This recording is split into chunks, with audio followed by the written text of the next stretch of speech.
வாழ்வில் வார்த்தை ஊழியங்கள் வழங்கும் இன்றைக்கான இறை வார்த்தை. நம் இரட்சகர் இயேசு கிறிஸ்துவின் இணையற்ற நாமத்தில் மகிழ்ச்சியோடு உங்களை வாழ்த்துகிறேன். கடவுளின் கிருபை ஆசீர்வாதங்கள் எல்லோருக்கும் பொதுவானதுதான், பெற்றுக்கொள்ள இயன்றதுதான். ஆனால் அதற்கு நம் பிரயாசங்களும் அவசியம் என்பதை உணர வேண்டும். ஆன்மீகத்தில் குறுக்கு வழிகள் கிடையாது. எல்லாம் எனக்கு எளிதாக கஷ்டப்படாமல் கிடைக்க வேண்டும் என்ற மனநிலையில் அநேகர் வாழ்கின்றனர். மார்த்தாள் மரியாள் வீட்டில் இயேசு இருந்த பொழுது மரியாள் செய்த காரியத்தை இயேசு பாராட்டுகிறார். அவர்கள் என்ன செய்தார்கள்?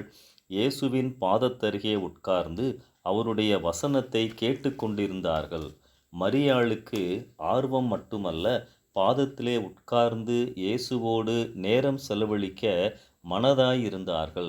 அவர்களின் உள்ளம் வார்த்தைகளை கேட்க வேண்டும் என்ற ஆவலில் நிறைந்திருந்தது.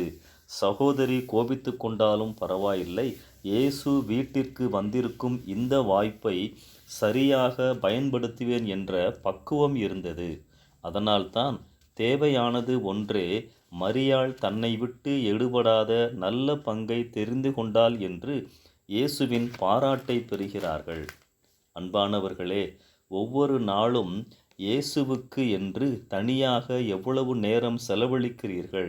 எப்போதும் அவரைத்தான் நினைத்து கொண்டிருக்கிறேன், பயணங்களில் வார்த்தைகளை வாசிக்கிறேன், கூட்டங்களில் கலந்து கொள்ளுகிறேன், ஊடகங்களில் வரும் செய்திகளை பார்க்கிறேன் என்றெல்லாம் சொல்லி உங்களை சமாதானப்படுத்தி கொள்ளாதீர்கள்.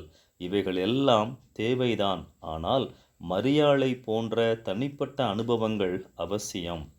ஒரு நாளில் எவ்வளவோ காரியங்களை நாம் செய்கிறோம், பார்க்கிறோம், மனிதர்களை சந்திக்கின்றோம். ஆனால் இயேசுவோடு, ஆண்டவரே நீரும் நானும் மட்டும் என்று இயேசுவை சந்திக்கும் அனுபவம் உண்டா?